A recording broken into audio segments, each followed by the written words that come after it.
Undisputed is finally back. They were off last week. I didn't know why. I guess they were like on break here in LA, or something. Biggest takeaway. Obviously, complain, or are you about to give them a pass for what you just saw yesterday? Well, let's start off with the obviously the news with Richard Sherman. I don't know what's going on, if he'll be back on or not, but 0 free throws, 0 attempts. Sheesh. Damn, making them. Let's see what happens. 0 attempts. 0 this is the attempts. first They're time finally back. Obviously, not really much NFL to talk about right now. This is happening. So a lot of these are going to be basketball stuff. We'll see what they got to say about the Lakers. We know when you look at the question is, will they double-digit points? We know that regulated to playing LeBron James is pounding down low. We know that Anthony Davis is pounding down low. We know Rui is pounding down low. All of these things are happening within the paint, but we can't get a ticky-tack foul. We can't get a missed call, a makeup foul. Like, we can't get any of that.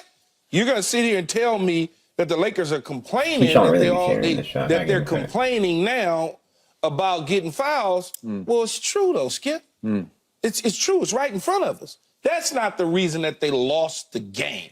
The reason that they lost the game is because they simply just didn't play well in the second half. The front line guys, they did pretty good. I mean, the 5 starters, what I mean by that is they all were in double digits in terms of points.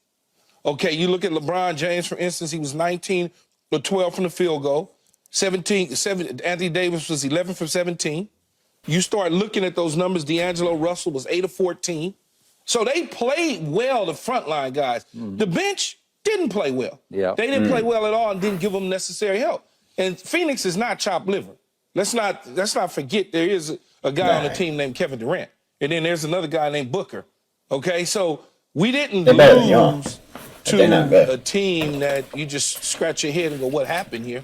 This isn't some bad team. This is one of the top teams that could potentially come out of the West. So you can tip your hat off to that. You can make all the excuses in the world. You know, when you talk about the free throw attempts this year alone, the Lakers in free throw attempts a game is 6. Free throws differential in a game that's first in the entire NBA. Okay. How could that not be the second half of this particular game? If this was all happening during the season, all of a sudden it goes away against the Phoenix Suns. I don't understand that. And then you say, well, people looking at Darwin Ham and Anthony Davis all of a sudden now. Okay, they didn't play as well as they had prior to the All-Star break. They were playing extremely well. Now, all of a sudden, doesn't look that way, but you can't do nothing with it now. You got to ride it out. You can't do anything to the end of the season. In the summertime, if you make that decision that you want to move on from either one or both or whatever the case is. So raising that up right now is just a moot point as far as I'm concerned. They got to focus in on winning, coming out of the 9th spot, trying to increase into that top 5 spot because they're not far off. To slide into, I don't know, 6, 5, 6 spot. What are they, 3 games out of that spot? So they're not way off, Skip, at all. I'm not ready. If you want me to cancel the season, that's not going to happen. Okay. All right. I hear everything you just said. Let's see what Skip got to say. But don't get me started on the Lakers and free throws. Damn. Don't get me started on what I saw yesterday, because I've told you before, having covered this league since the 70s when I covered your Los Angeles Lakers here for the LA Times in LA, referees will react to what they see in your aggression level from the start of a game, and they will respond accordingly to it. It's subliminal, it's psychological, but it's a fact that over time it will happen, that they will give you breaks at the free throw line if you create your breaks with effort and energy. And from the start, it is inexcusable that team showed up for that game on national TV. It was on ABC National at 12:30 here, 3:30 Eastern Time, and gave up 45 first-quarter points to a team without Bradley Beal. And they always do that shit. They always get the first quarter. That's why they have struggled offensively without Bradley Beal, but they did not struggle in the first quarter yesterday because 45 is a lot of points. Because if you start doing the math of 4 times 45 for a game, but what does that have to do with free throws, Skip? Okay, they're not ready to play. They came out lifeless and deadheaded the way they have fairly routinely through the year when you least expect it. When I think they're starting to get a hold of it, this happens.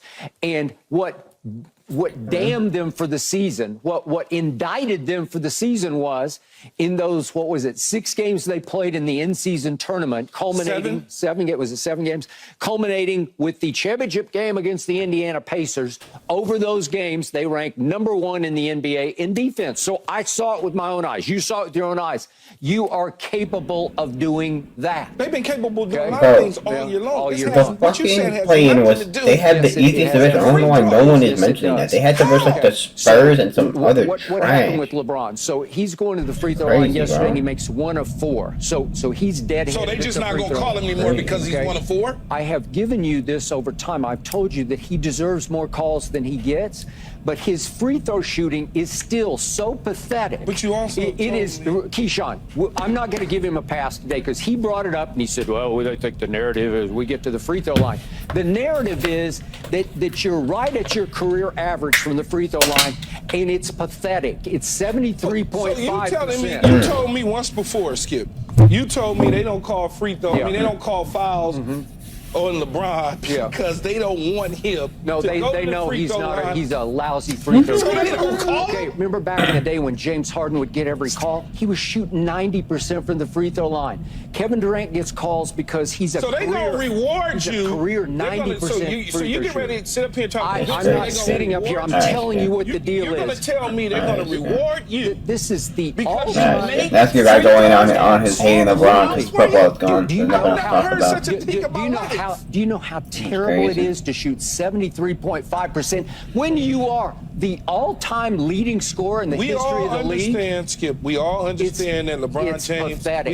We all understand he's not Steph Curry at the free throw line. We all understand that. Or he's not even Michael Jordan at the free throw line. Because I hate Michael LeBron, shot 84% and LeBron's stuck at 73.5, and he's still there. Undisputed is not back. improve over 21 years from the free throw line, and that's what's happening. That's why he doesn't get calls, because they're saying you're a lousy free throw shooter. I can't believe that you really believe it. No, I know it. I've been doing this for a long time. This is a big deal among coaches. You don't get calls because you're a lousy free throw shooter. It's happening. Do you know how? I've never heard, and I probably hadn't been involved in covering basketball